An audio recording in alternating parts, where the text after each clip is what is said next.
Olá, colegas, tudo bem? Eu sou o Ricardo e hoje eu vou falar de tempo de fisioterapia em home care. Qual é o tempo de atendimento de fisioterapia domiciliar? É um questionamento muito comum entre familiares, cuidadores e até mesmo de alguns profissionais fisioterapeutas. Ricardo, qual que é o tempo ideal? Quanto que o fisioterapeuta tem que ficar na casa de um paciente? Bom, gente, eu sempre classifico da seguinte forma.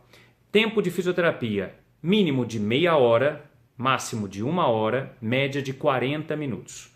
Ricardo, como é que eu vou classificar isso? A gente tem que classificar isso de acordo com a disposição do nosso paciente, com a patologia que ele tem, o quanto que ele vai aguentar, porque eu sempre digo o seguinte, é o meu lema, melhor qualidade que quantidade. Às vezes eu posso trabalhar meia hora com o paciente e ter um trabalho muito bom, do que trabalhar 1 hora com aquele paciente e deixar ele o caco e ele não conseguir nem levantar depois ou no outro dia está todo dolorido. Então eu acho o seguinte, a gente tem que trabalhar visando a patologia do paciente, qual é a nossa programação, qual é o nosso objetivo, o que a gente deseja desse paciente. É uma reabilitação motora? Eu sei que eu vou desgastar um pouco mais fisicamente o meu paciente. É a parte respiratória? Eu sei que às vezes eu preciso dar uma atenção maior. Mas eu acho que, acima de tudo, a gente tem que ver como é que está o nosso paciente para ver como é que ele vai reagir, se ele vai render bem e se a gente vai conseguir tirar dele tudo que a gente precisa. Quer ver um exemplo prático? Imagina que seu paciente, você chega na casa do paciente, você está fazendo 40 minutos de terapia ou 1 hora de terapia, ele está rendendo muito bem e de repente você chega na casa do paciente e ele está com febre. Você já ficou com febre, você sabe o que é ter febre. Você sabe que às vezes, dependendo do que você tem, você não consegue ficar bem nem sentado, nem deitado, nem em pé, você não fica quieto, você não se sente bem, é um mal-estar desgramado. Aí alguém chega para você e fala assim, e aí, Ricardo, tudo bem? Vamos fazer exercício? Pô, cara, não dá, né? Então eu acho que a gente tem que pensar exatamente nisso. Se você chega na casa do seu paciente e ele está com um quadro febril, vamos dar um exemplo prático, você vai avaliar o seu paciente, primeiro tentar ver por que ele está com aquele quadro febril.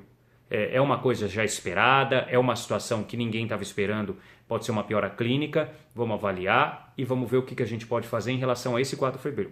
Uma vez assim, nós vamos priorizar o atendimento. Se é um paciente que faz fisiorrespiratória e motora, nós vamos fazer só a parte respiratória. Por quê?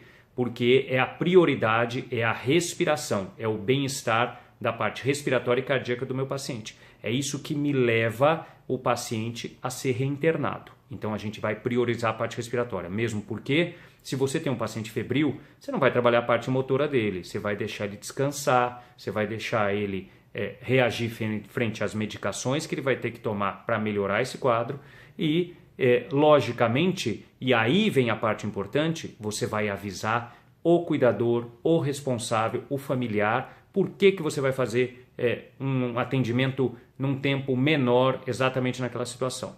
Eu te garanto que o familiar, o cuidador, vai querer saber a sua opinião como profissional que está ali naquele momento avaliando o paciente e, acima de tudo, você explicando para ele o porquê de fazer uma terapia num tempo menor para poder poupar o seu paciente e fazer com que ele reaja melhor às medicações e aquele quadro que ele está sentindo, a família vai se sentir muito melhor.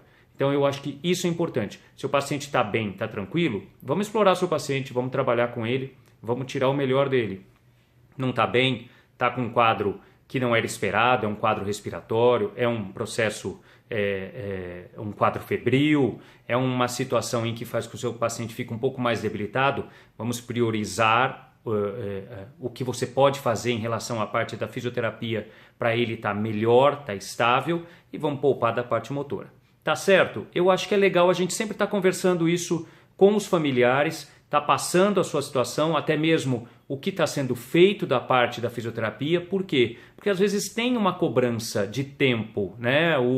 A família às vezes relaciona o tempo de atendimento com a melhora mais rápida do seu paciente. A partir do momento que você troca essas conversas com o familiar, o que você está fazendo, como é que o paciente está reagindo, vamos dizer assim, a particularidade do seu paciente, às vezes fazendo um tempo menor, não 1 hora, às vezes 40 minutos, ele rende melhor do que 1 hora e ele se cansa mais, a família vai entender e vai até te apoiar no atendimento que você está fazendo. Tá certo? Qualquer dúvida, entre em contato com a gente. Eu sou Ricardo Nami, te espero no próximo vídeo. Tchau, tchau!